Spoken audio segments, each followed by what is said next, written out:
So welcome to Seattle Atheist Church.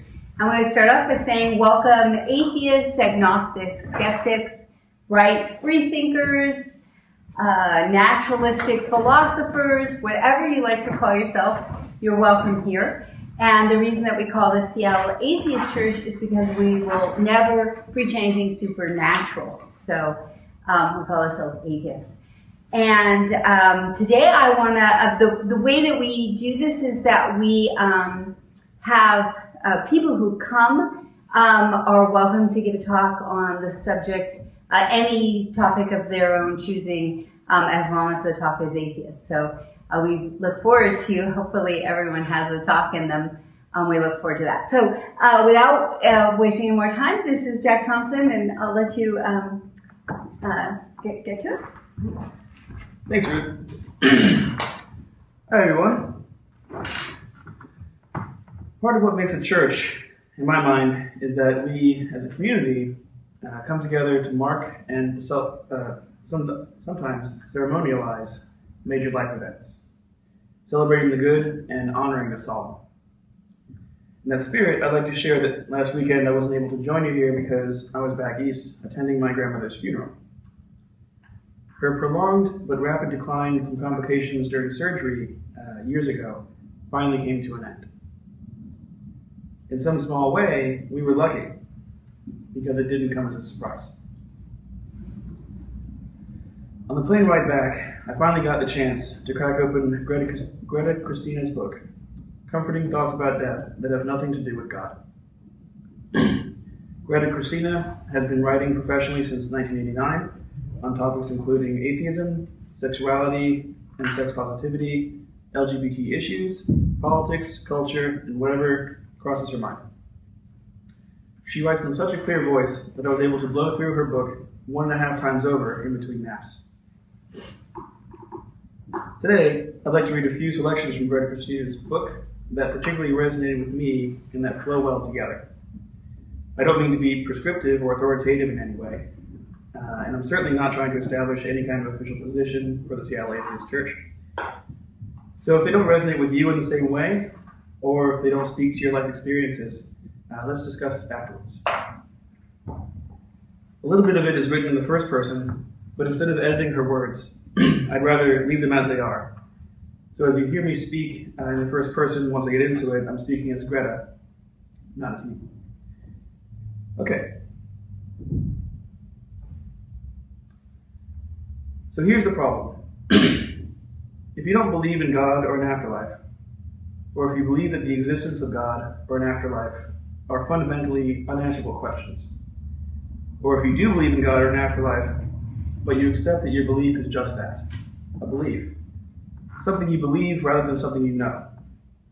If any of that is true for you, then death can be an appalling thing to think about. Not just frightening, not just painful, it can be paralyzing. The fact that your lifespan is an infinitesimally tiny fragment in the life of the universe, and that there is, at the very least, a strong possibility that when you die, you disappear completely and forever, and that in 500 years, nobody will remember you, and that in 5 billion years, the earth will be boiled into the sun. This can be a profound and defining truth about your existence that you reflexively repulse, that you flinch away from and refuse to accept, or even think about, consistently pushing back to the back of your mind whenever it sneaks up. For fear that if you allow it to sit in your mind even for a minute, it will swallow everything else. It can make everything you do and everything anyone else does seem meaningless, trivial to the point of absurdity. It can make you feel erased, wipe out joy, make your life seem like ashes in your hands. Those of us who are skeptics and doubters are sometimes dismissive of people who fervently hold beliefs that they have no evidence for, simply because they find them comforting.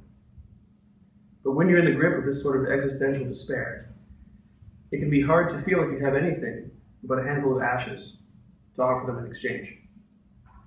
But here's the thing. I think it's possible to be an agnostic or an atheist, or to have religious or spiritual beliefs that you don't have certainty about, and still feel okay about death. I think there are ways to look at death, ways to experience the death of other people and to contemplate our own, that allow us to feel the value of life without denying the finality of death. I can't make myself believe in things that I don't actually believe. Heaven, or reincarnation, or a greater divine plan for our lives, simply because believing those things would make death easier to accept. And I don't think I have to, or that anyone has to. I think there are ways to think about death that are comforting, that give us peace and solace, that allow our lives to have meaning, and even give us more of that meaning, and that have nothing whatsoever to do with any kind of God or any kind of afterlife. Here's the first thing. The first thing is time, and the fact that we live in it. Our existence and experience are dependent on the passing of time and on change. No, not dependent. Dependent is too weak a word.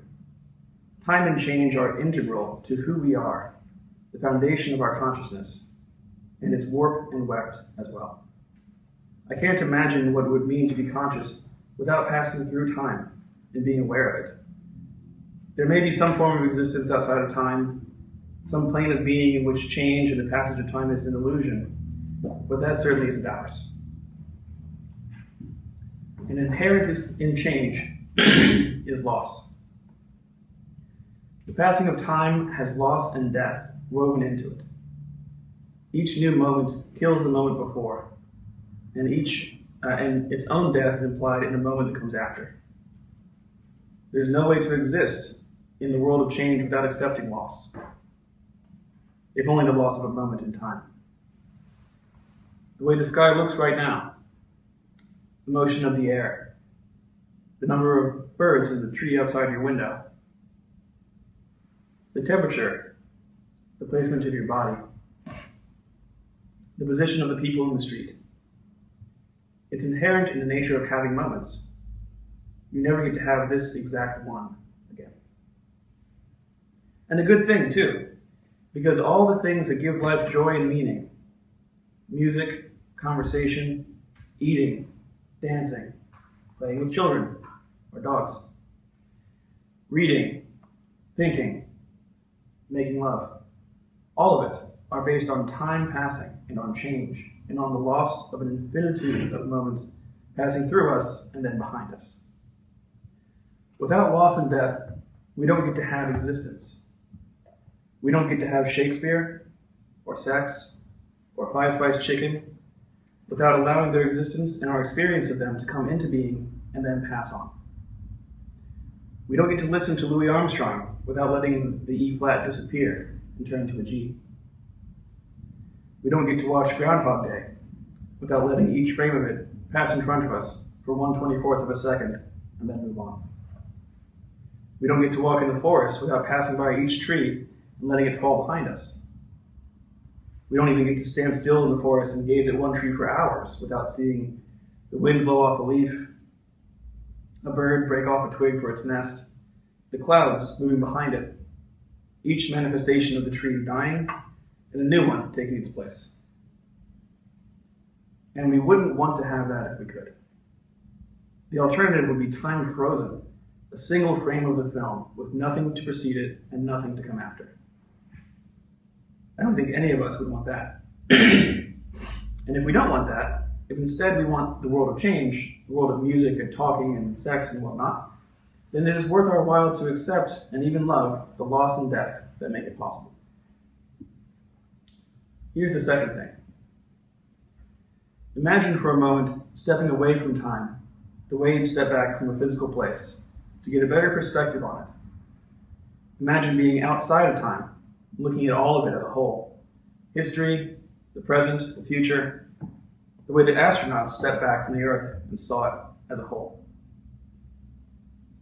Keep that image in your mind, like a timeline in history class, but going infinitely forward and infinitely back. And now think of a life, a segment of that timeline, one that starts in, say, 1961 and ends in, say, 2037. Does that life go away when 2037 turns into 2038? Do the years 1961 through 2037 disappear from time simply because we move on from them into a new time? Any more than Chicago disappears when we leave it behind and go to California? It does not. The time that you live in will always exist, even after you've passed out of it. Just like Paris exists before you visit it, it continues to exist after you leave. And the fact that people in the 23rd century will probably never know you were alive, that doesn't make your life disappear, any more than Paris disappears if your cousin Ethel never sees it. Your segment on that timeline will always have been there. The fact of your death doesn't make the time you were alive disappear. And it doesn't make it meaningless. Yes, stepping back and contemplating all of time and space can be daunting, can make you feel tiny and trivial. And that perception isn't entirely inaccurate. It's true. The small slice of time that we have is no more important than the infinitude of time that came before we were born or the infinitude that will follow after we die. But it's no less important either. I don't know what happens when we die.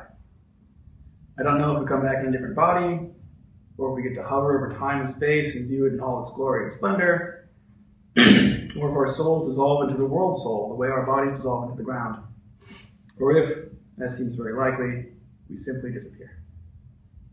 I have no idea, and I don't know that it matters. What matters is that we get to be alive. We get to be conscious.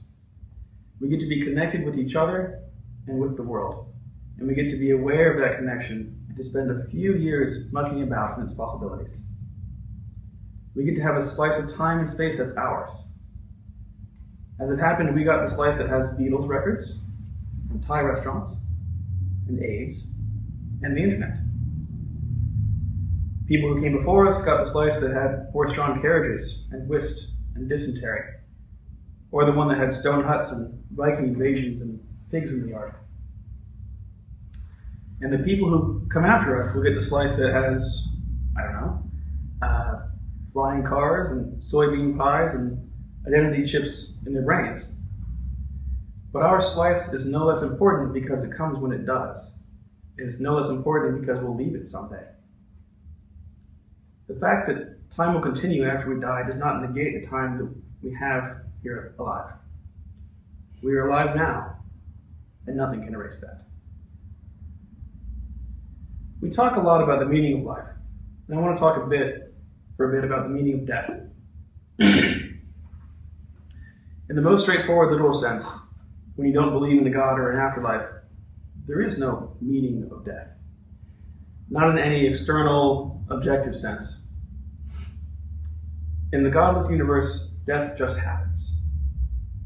It doesn't serve a purpose. There is no purpose. There's no intention behind its when and how and why. No designer picking people off according to some mysterious master plan. Death happens because the laws of cause and effect in the physical universe, the laws of biology and chemistry and physics. It happens because it happens. Along with many atheists and other godless folk, I don't find this idea depressing and nihilistic. This may come as a surprise to many religious believers, but it's true. It's taken me, Greta, a while to get there, but I actually find this idea rather comforting. See, the cool thing about godlessness is that you get to create your own meaning. Contrary to popular opinion, a godless life isn't a life without meaning. It's a life in which we create our own meaning. Our meaning of life, of course, but also our meaning of death. So that's what I want to talk about. Not what purpose does death serve for the non-existent designer, but instead, what meaning can death have for us? How can death shape our understanding and experience of life? What meaning of death can we create? And one of the things that works best for me is to see death, permanent, designerless, physical cause and effect death, as something that intimately connects us with the universe. My mother died of cancer at the age of 45. When I, again Greta, was 17, 2 months after I started college. I don't talk about it much. It was terrible. It was traumatic. It was unbelievably shitty timing. Mostly for her, but for me as well. It was unfair. Except that it wasn't unfair. Any more than a star going nova is unfair, or a cliff collapsing into the sea. When you don't believe that all death happens by design, the grand cosmic design of an all-powerful, all-knowing, all-good God who theoretically loves you, then you don't have to torture yourself wondering what you did wrong. You don't have to twist yourself into contortions trying to figure out why you're being punished, what lesson you're supposed to learn. When people die young, when people die in terrible pain, when people die freakishly for no apparent reason, you don't have to pile onto your pain and grief any extra guilt about being punished, or any extra guilt because you're trying to see a reason for it and can't. Instead, you can see death as a part of the way the world works. We are an animal species in the physical world. An animal species in the physical world get sick, get in accidents, or get birth defects, or die in natural disasters. Sometimes good people, sometimes too young. And if it happens to you or someone you love, it's not because you or they did something wrong. You can accept it and grieve over it and move on. And when it comes to contemplating your own death, you can see it in much the same way. Death is the thing that will ultimately separate you from the universe. And yet, paradoxically, it connects you with it as well. Death sucks, and premature death sucks worse. But it's part of the package deal of getting to be alive. It happens because you and all the people around you are part of the world, the physical, natural world, with all of its wonders and horrors. It's a world that doesn't really care whether you live or die, whether you suffer or rejoice. And to some people that can seem bleak and cold. But it's a world of which we are a part, a world of which we are intimately connected down to our very molecules.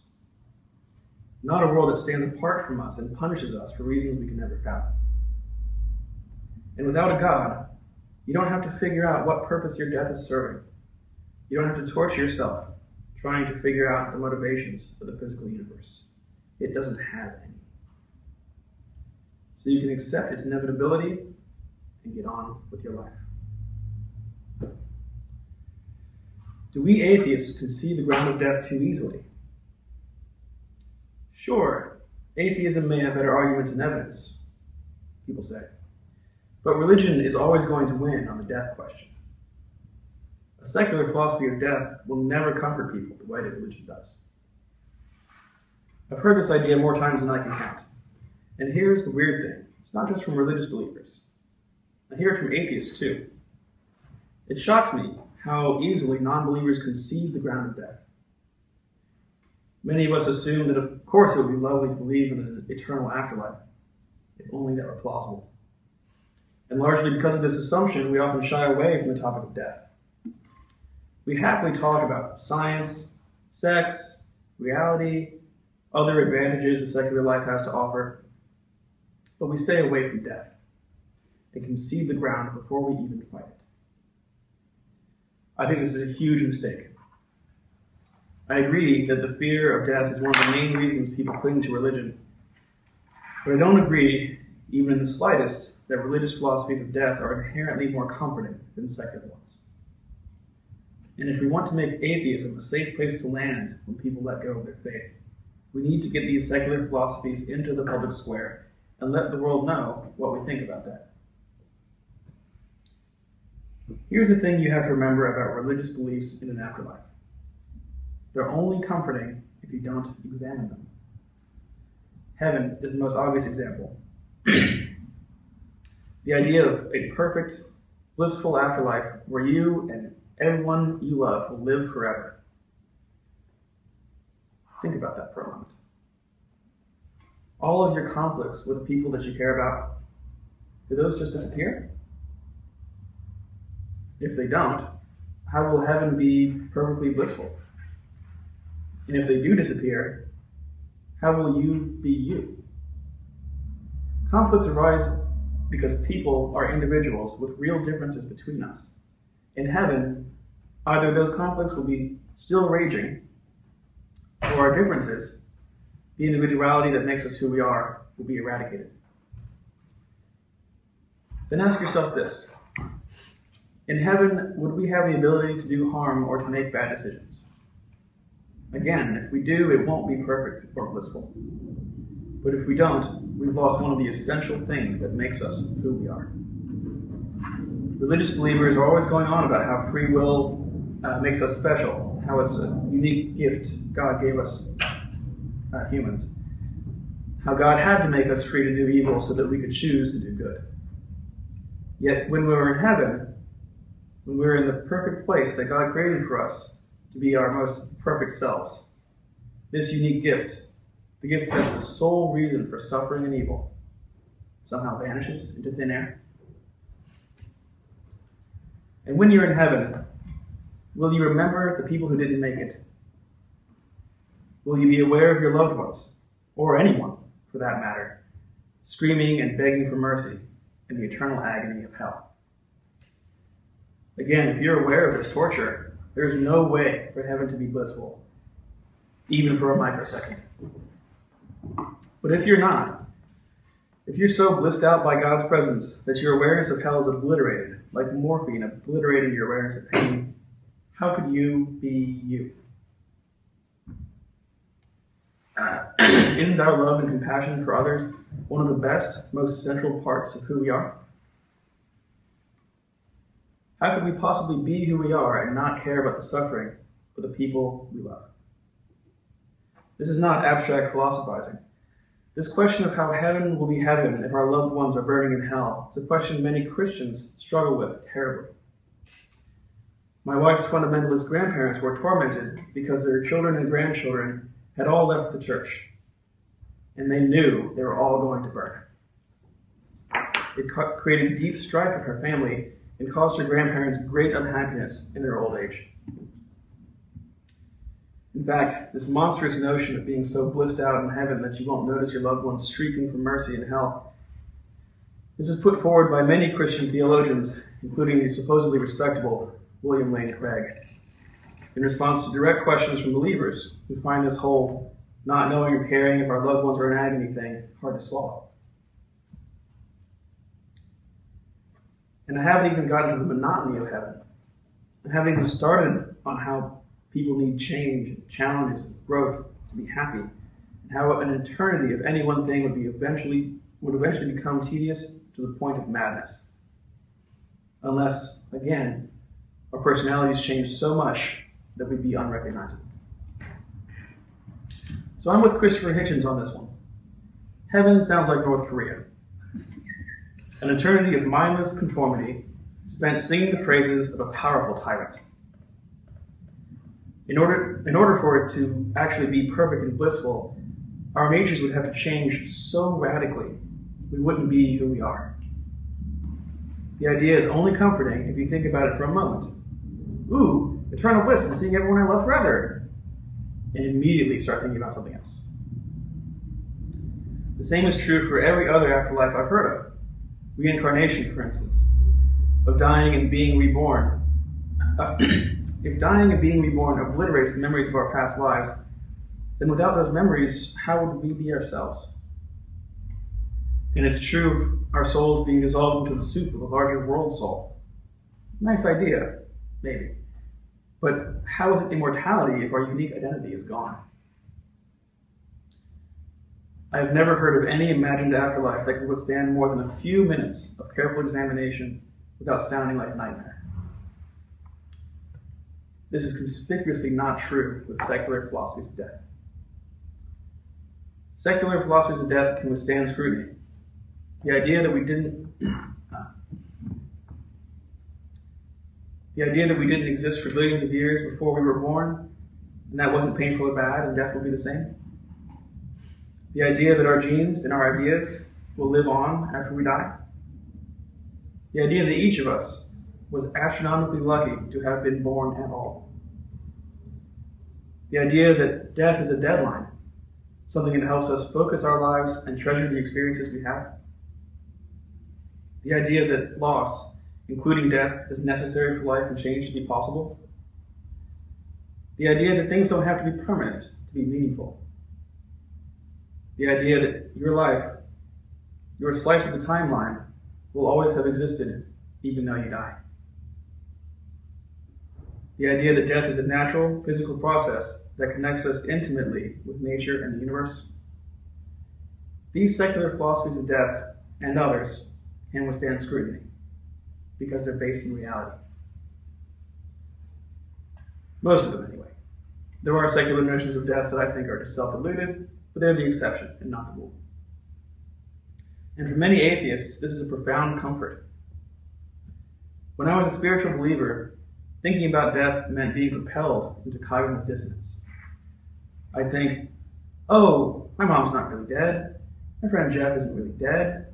I'm not really going to die. And then I'd get uncomfortable and anxious, and I'd have to think about something else right away. On some level, I knew that my spiritual beliefs didn't make sense, that they weren't supported by good evidence, that they were mostly founded in wishful thinking, that I was making them up as I went along. I was comforted by them only to the degree that I didn't think about them. And that is not a happy way to live.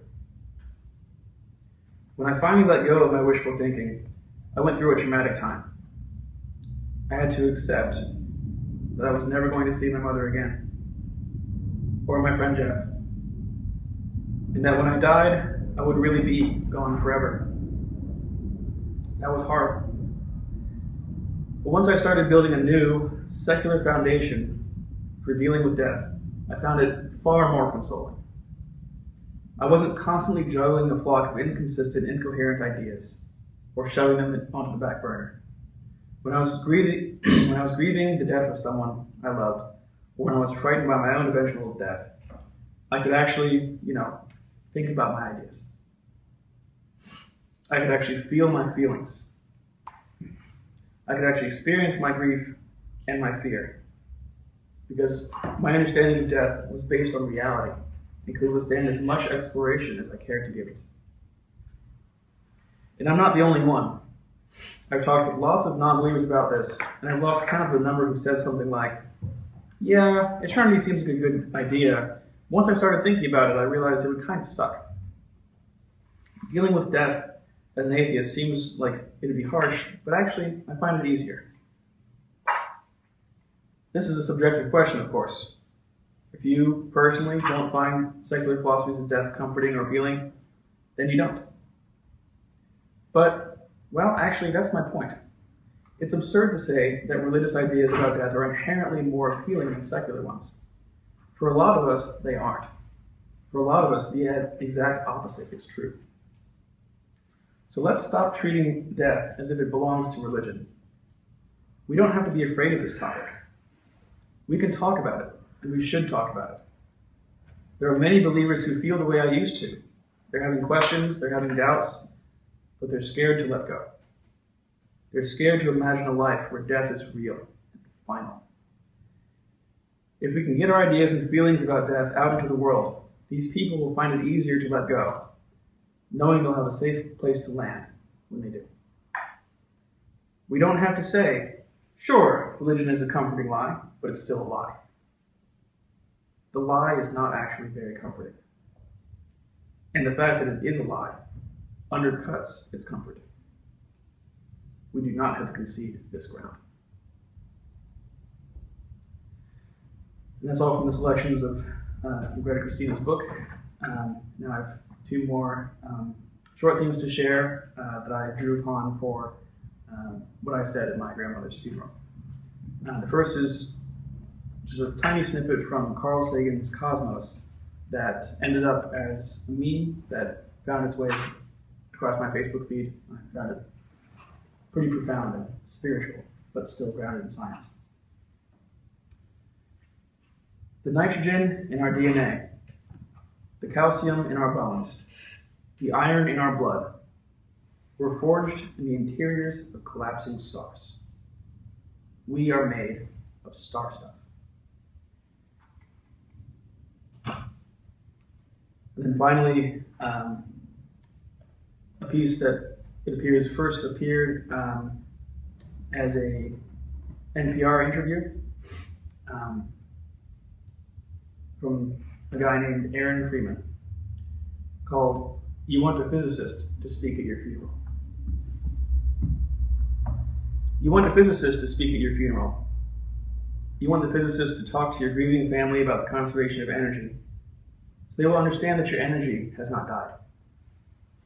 You want the physicist to remind your sobbing mother about the first law of thermodynamics, that no energy gets created in the universe and that none is destroyed. You want your mother to know that all your energy, every vibration, every BTU of heat, every wave of every particle that was her beloved child remains with her in this world.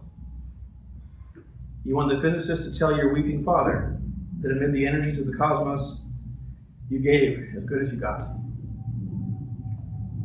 And at one point, you'd hope the physicist would step down from the pulpit and walk to your broken-hearted spouse there in the pew and tell him that all the photons that ever bounced off your face, all the particles whose paths were interrupted by your smile, by the touch of your hair,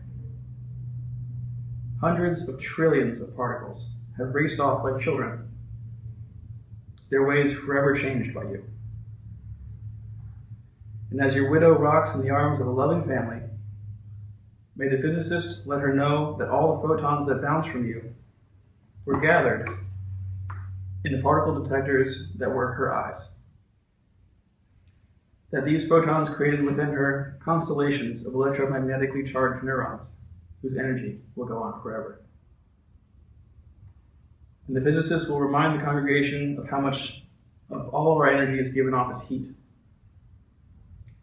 There may be a few fanning themselves with their programs, as he says it, and he will tell them that the warmth that flowed through you in life is still here, still a part of who we are, even as we who mourn continue the heat of our own lives. And you'll want the physicist to explain to those who loved you that they need not have faith. Indeed, they should not have faith. Let them know that they can measure, that scientists have measured precisely the conservation of energy and found it accurate, verifiable, and consistent across space and time. You can hope your family will examine the evidence and satisfy themselves that the science is sound, and that they'll be comforted to know your energy is still around. According to the law of conservation of energy, not a bit of you is gone. You're just a little less orderly. Thanks, everyone. I hope those selections resonated with you as they did with me. If so, let's discuss. If not, let's discuss.